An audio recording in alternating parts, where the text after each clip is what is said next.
ഇന്ന് നമ്മൾ കാണാൻ പോകുന്നത് 2010 പുറത്തിറങ്ങിയ എ ക്വയറ്റ് പ്ലേസ് എന്ന അമേരിക്കൻ മൂവിയാണ്. സിനിമയുടെ തുടക്കത്തിൽ മനുഷ്യരാരും ഇല്ലാത്ത ഒരു ടൗൺ ആണ് കാണിക്കുന്നത്. അവിടെയുള്ള ഒരു കടയിൽ നിന്നും ഒരു അമ്മ തന്റെ മകന് വേണ്ട മെഡിസിൻ ശബ്ദമുണ്ടാക്കാതെ എടുക്കുന്നു. ശേഷം ആ മെഡിസിൻ കുട്ടിക്ക് കൊടുക്കും. ആ സമയം ഇളയ കുട്ടി ടോയ്സ് ഷെൽഫിൽ നിന്നും എടുക്കുന്നതിനിടെ അത് താഴേക്ക് വീഴും. എന്നാൽ അത് നിലത്ത് മുട്ടാതെ തന്റെ ചേച്ചി ഓടി വന്ന് അത് പിടിക്കും. ഒരൽപ്പം പോലും ശബ്ദമുണ്ടാക്കാൻ കഴിയാത്ത സ്ഥലത്താണ് അവർ ജീവിക്കുന്നത്. അവിടെ നിന്നും അവർ പോകാനായി അവരുടെ സാധനങ്ങളെല്ലാം അവർ പേക്ക് ചെയ്യുകയാണ്. ആ സമയം ഇളയ കുട്ടി ആ കളിപ്പാട്ടത്തിന്റെ ബാറ്ററി എടുത്ത് അവരുടെ അടുത്തേക്ക് വരും. അത് കണ്ട് അച്ഛൻ ആ കളിപ്പാട്ടം വാങ്ങി പതിയെ അതിന്റെ ബാറ്ററി ഊരി വെക്കുന്നു. എന്നിട്ട് മോനോട് അത് വലിയ ശബ്ദം ഉണ്ടാക്കുമെന്ന് പറഞ്ഞ് അത് അവിടെ വെച്ച് അവർ യാത്ര തുടങ്ങുന്നു. അനിയനോട് സ്നേഹം തോന്നിയ ചേച്ചി ആ കളിപ്പാട്ടം മാത്രം അവന് കൊടുത്ത് ബാറ്ററി അവിടെ വെക്കും. എന്നാൽ അവൾ പോയതിനു ശേഷം ആ കുട്ടി ബാറ്ററി കൂടി എടുത്ത് അവരുടെ പുറകെ പോകും. കുറച്ചു സമയം കഴിഞ്ഞ് പുറകിൽ നിന്നും വലിയ ശബ്ദം കേട്ട് അവർ തിരിഞ്ഞു നോക്കിയപ്പോൾ കാണുന്നത് ആ കുട്ടി ബാറ്ററി ഇട്ട് കളിപ്പാട്ടം ഓൺ ചെയ്തിരിക്കുന്നതാണ്. അത് കണ്ട് സങ്കടം സഹിക്കാൻ പറ്റാതെ അമ്മ വാ പൊത്തി കരയുന്നു. അച്ഛൻ അവനെ രക്ഷിക്കാൻ ഓടി വരുമ്പോഴേക്കും ഒരു ജീവി അവനെ പിടിക്കാൻ വരുന്നത് കാണുന്നു. അച്ഛൻ അവന്റെ അടുത്ത് എത്തുമ്പോഴേക്കും ആ ജീവി അവനെ കൊണ്ടുപോകുന്നു. പിന്നെ കാണിക്കുന്നത് ഒരു വർഷം കഴിഞ്ഞതിനു ശേഷമാണ്. അവരുടെ അച്ഛൻ ആ ജീവിയെ കുറിച്ച് റിസർച്ച് ചെയ്തുകൊണ്ടിരിക്കുകയാണ്.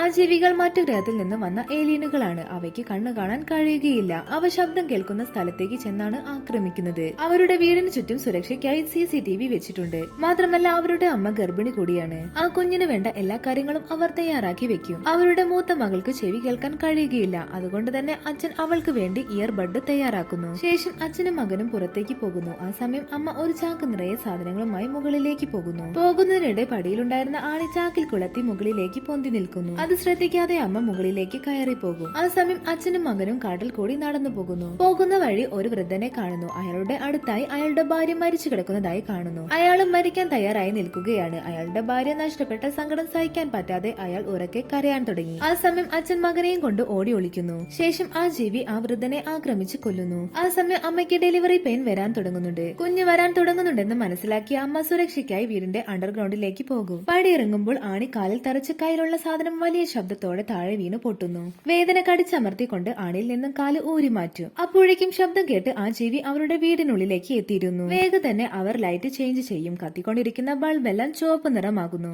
ഇത് കാണുന്ന അച്ഛനും മകനും വീട്ടിനുള്ളിൽ എന്തോ അപകടമുണ്ടെന്ന് മനസ്സിലാക്കുന്നു. ആ സമയം അമ്മ അലാറം ഓൺ ചെയ്ത് മാറി നിൽക്കും. അലാറത്തിന്റെ ശബ്ദം കേട്ട് ആ ജീവിയുടെ ശ്രദ്ധ മാറുന്ന സമയം അവർ അവിടെ നിന്നും രക്ഷപ്പെടാൻ നോക്കും. അവർ വാതിലിന്റെ അടുത്തെത്തിയതും മറ്റൊരു ജീവി വീട്ടിലേക്ക് വരുന്നതാണ് കാണുന്നത്. ആ സമയം ഡെലിവറി പെയിൻ വന്ന് അവർ ബാത്ടബിൽ കിടക്കും. എന്നാൽ അവളുടെ തൊട്ടടുത്തായി ആ ജീവി നിൽക്കുന്നുണ്ടായിരുന്നു. വേദന സഹിക്കാൻ പറ്റാതെ അവൾ ഉറക്കെ കരയാൻ തുടങ്ങും. അതേസമയം പുറത്ത് അച്ഛൻ പടക്കം പൊട്ടിക്കും. ആ ശബ്ദം കേട്ട് ജീവി അവിടേക്ക് പോകും. ആ സമയം പെൺകുട്ടി വീട്ടിലേക്ക് വരുമ്പോൾ അവളുടെ തൊട്ടുപിറകിലായി ആ ജീവി വരുന്നുണ്ടായിരുന്നു. എന്നാൽ അവളുടെ ഇയർബഡിൽ നിന്നും ഒരു ശബ്ദം പുറത്തേക്ക് വരുന്നു. അത് കേട്ട് അസ്വസ്ഥത തോന്നി ആ ജീവി അവിടെ നിന്നും പോകുന്നു. ശേഷം അവൾ അവളുടെ അനുജനെ കണ്ടെത്തുന്നു. അവർ വീട്ടിൽ അപകടമുണ്ടെന്ന് മനസ്സിലാക്കി അവർ തൊട്ടടുത്തുള്ള ധാന്യപുരയിൽ കയറി നിൽക്കും. എന്നാൽ ആ പയ്യൻ ധാന്യപുരയുടെ ഡോറിൽ കൂടി അകത്തേക്ക് വീഴുന്നു. അവനെ രക്ഷിക്കാൻ അവളും ചാടുന്നു. ആ സമയം ശബ്ദം കേട്ട് ആ ജീവി ധാന്യപുര ലക്ഷ്യമാക്കി വരും. അത് അച്ഛൻ കാണുന്നുണ്ടായിരുന്നു. ജീവി അവരുടെ അടുത്തെത്തിയതും അവളുടെ ഇയർബഡ് ശബ്ദമുണ്ടാക്കാൻ തുടങ്ങും. അച്ഛൻ അവരുടെ അടുത്തെത്തി അവരെ സുരക്ഷിതമായി കാറിൽ ഇരിക്കാൻ വേണ്ടി പറയുന്നു. ശേഷം ആ ജീവി അച്ഛനെ ആക്രമിക്കുന്നത് കണ്ടിട്ട് ആ പയ്യൻ ഉറക്കെ കരയും. അത് കേട്ട് ജീവി അവരെ ആക്രമിക്കാൻ വേണ്ടി പോകുന്നു. മറ്റൊരു വഴിയില്ലാതെ അച്ഛൻ തന്റെ കുട്ടികളെ രക്ഷപ്പെടുത്താനായി ശബ്ദമുണ്ടാക്കി സ്വയം മരണത്തിന് കീഴടങ്ങുന്നു. ഇതെല്ലാം CCTVയിൽ അമ്മ കാണുന്നുണ്ടായിരുന്നു. കുട്ടികൾ രണ്ടുപേരും അമ്മയുടെ അടുത്തെത്തിയ ശേഷം ആ ജീവി അവരെ ആക്രമിക്കാൻ വേണ്ടി അവരുടെ വീട്ടിലേക്ക് വരുന്നു. ഉടനെ അവളുടെ ഇയർബഡിൽ നിന്നും ശബ്ദം വരുന്നു. ആ ശബ്ദം കാരണം ആ ജീവി പോകുന്നുണ്ടെന്ന് മനസ്സിലാക്കിയ അവർ ഇയർബഡ് ഓൺ ചെയ്ത് മൈക്കിന്റെ അടുത്ത് വെക്കുന്നു. ശേഷം അമ്മ ആ ജീവിയെ വെടിവെച്ച് കൊല്ലും. ആ ശബ്ദം കേട്ട് ധാരാളം ജീവികൾ വരാൻ വേണ്ടി തുടങ്ങി. എന്നാൽ അവർ ഇയർബഡിന്റെ ശബ്ദം കൂട്ടി തയ്യാറായി ഇരിക്കുന്നു. അവിടെ വെച്ച് ദ ക്വയറ്റ് പ്ലേസ് എന്ന മൂവി അവസാനിക്കുന്നു. ഈ മൂവിയുടെ സെക്കൻഡ് പാർട്ട് വേണ്ടവർ കമന്റ് ചെയ്യാൻ മറക്കല്ലേ.